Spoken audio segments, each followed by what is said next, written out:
ब्राह्मण ग्रंथ इनकी रचना संहिताओं की व्याख्या हेतु सरल गद्य में की गई है। ब्राह्मण का अर्थ है यज्ञ, अतः यज्ञ के विषयों का प्रतिपादन करने वाले ग्रंथ ब्राह्मण कहलाते हैं। प्रत्येक वेद के लिए अलग अलग ब्राह्मण ग्रंथ हैं। ऐतरेय में ब्राह्मण में राज्य अभिषेक के नियम तथा कुछ प्राचीन अभिषिक्त राजाओं के नाम दिए गए हैं। शतपथ ब्राह्मण में गांधार, शल्य, कैकेय, कुरु, पांचाल, कौशल, विदेह आदि राजाओं के नाम का उल्लेख है। प्राचीन इतिहास के साधन के रूप में वैदिक साहित्य में ऋग्वेद के बाद शतपथ ब्राह्मण का स्थान है। आरण्यक यह ब्राह्मण ग्रंथ का अंतिम भाग है, जिसमें दार्शनिक एवं रहस्यात्मक विषयों का वर्णन किया गया है। इसमें कोरे यज्ञवाद के स्थान पर चिंतनशील ज्ञान के पक्ष को अधिक महत्व दिया गया है। जंगल में पढ़े जाने के कारण इन्हें आरण्यक कहा जाता है। उपलब्ध आरण्यक कुल 7 हैं। ऐतरेय, सांख्यायन, तैत्तिरीय, मैत्रायणी, माध्ययन, बृहदारण्यक, तल्वकार, छंदोगय। उपनिषद, उप का अर्थ है समीप और निषद का अर्थ है बैठना, अर्थात जिस रहस्य विद्या का ज्ञान गुरु के समीप बैठकर प्राप्त किया जाता है उसे उपनिषद कहते हैं। उपनिषद आरण्यकों के पूरक एवं भारतीय दर्शन के प्रमुख स्रोत हैं। वैदिक साहित्य के अंतिम भाग होने के कारण इन्हें वेदांत भी कहा जाता है। उपनिषद उत्तर वैदिक काल की रचनाएं हैं। इनमें हमें आर्यों के प्राचीनतम दार्शनिक विचारों का ज्ञान प्राप्त होता है। इसे पराविद्या या अध्यात्म विद्या भी कहते हैं। भारत का राष्ट्रीय आदर्श वाक्य सत्य में जयते मुंडकोपनिषद से उद्धत है। उपनिषदों में आत्मा, परमात्मा, मोक्ष एवं पुनर्जन्म की अवधारणा मिलती है। उपनिषद की कुल संख्या 108 मानी गई है, किंतु प्रमाणिक उपनिषद 12 हैं। प्रमुख उपनिषद है ईश, केन, कठ, प्रश्न, मुंडक, मांडूक्य, तैत्तिरीय, ऐतरेय, छांदोग्य, कौशितकी, बृहदारण्यक, श्वेतश्वर आदि। वेदांग इनकी संख्या 6 है। शिक्षा, कल्प, व्याकरण, निरुक्त, ज्योतिष एवं छंद ये गद्य में सूत्र रूप में लिखे गए हैं। शिक्षा, वैदिक स्वरों के शुद्ध उच्चारण हेतु शिक्षा का निर्माण हुआ। शिक्षा की तुलना नाक से भी की गई है। कल्प, ये ऐसे कल्प सूत्र होते हैं जिनमें विधि एवं नियम का उल्लेख है हाथ से। व्याकरण, इसमें नामों एवं धातुओं की रचना, उपसर्ग एवं प्रत्यय के प्रयोग, समासों एवं संधि आदि के नियम बताए गए हैं मुख से। निरुक्त, शब्दों का अर्थ क्यों होता है यह बताने वाले शास्त्र को निरुक्त कहते हैं। यह एक प्रकार का भाषा विज्ञान है कान से। छंद, वैदिक साहित्य में गायत्री, टिटुस्प, जगती, बृहति आदि छंदों का प्रयोग हुआ है पैर से। ज्योतिष, इसमें ज्योतिष शास्त्र के विकास को दिखाया गया है आँख से। सूत्र, वैदिक साहित्य को अक्षुण्य बनाए रखने के लिए सूत्र साहित्य का प्रणयन किया गया। ऐसे सूत्र जिनमें विधि और नियमों का प्रतिपादन किया जाता है कल्प सूत्र कहलाते हैं। कल्प सूत्रों के 3 भाग हैं। श्रौत सूत्र यज्ञ संबंधी नियम, गृह सूत्र लौकिक एवं पारलौकिक कर्तव्यों का विवेचन, धर्म सूत्र धार्मिक, सामाजिक एवं राजनीतिक कर्तव्यों का उल्लेख।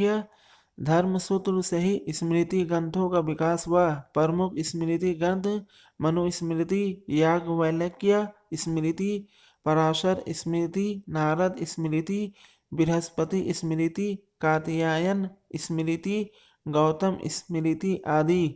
मनुस्मृति के भाष्यकार मेघातिथि, गोविंदराज भारूची एवं कुल्लुक भट्ट हैं।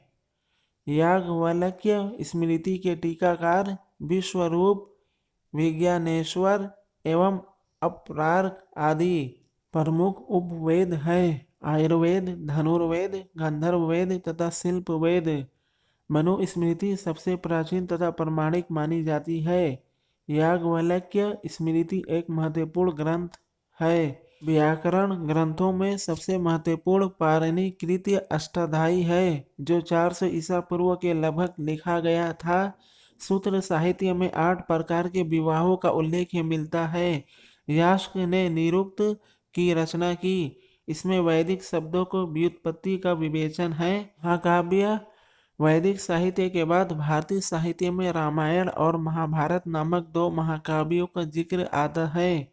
महाभारत महाकाव्य की रचना ईसा पूर्व 400 माना जाता है तथा इन दोनों का अंतिम रूप से संकलन 400 ईस्वी के आसपास प्रतीत होता है। महाभारत की रचना वेद व्यास ने की थी। पहले इसमें केवल 8800 श्लोक थे और इसका नाम जय संहिता था। बाद में यह बढ़कर 24,000 श्लोक हो गया और भारत नाम से प्रसिद्ध हुआ, क्योंकि इसमें प्राचीनतम वैदिक जन भारत के वंशजों की कथा है। अंत में 1,00,000 श्लोक होने के कारण इसे सतसहस्री संहिता या महाभारत कहे जाने लगा।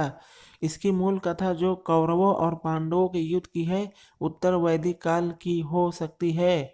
महाभारत महाकाव्य 18 पर्वों में है। महाभारत का प्रारंभिक उल्लेख आश्वलायन गिरिसूत्र में मिलता है। इसके छठे पर्व को भीष्म पर्व कहा जाता है, जिसमें कर्म, भक्ति व ज्ञान का उल्लेख किया गया है, जिसमें से कर्म को प्रधानता दी गई है।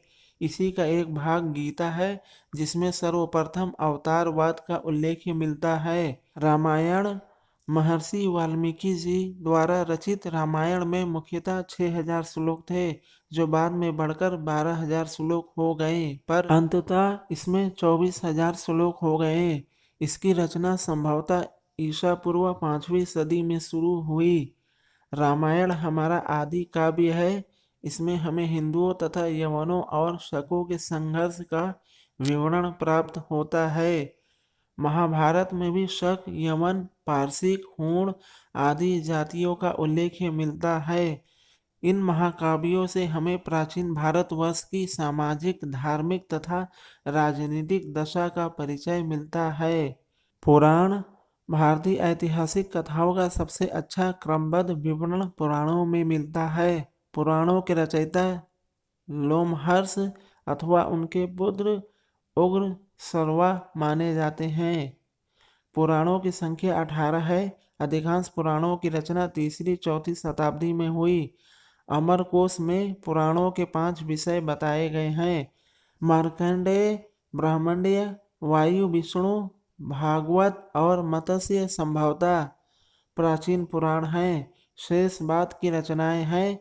मत्स्य, वायु और विष्णु पुराण में प्राचीन राजवंशों का विवरण है।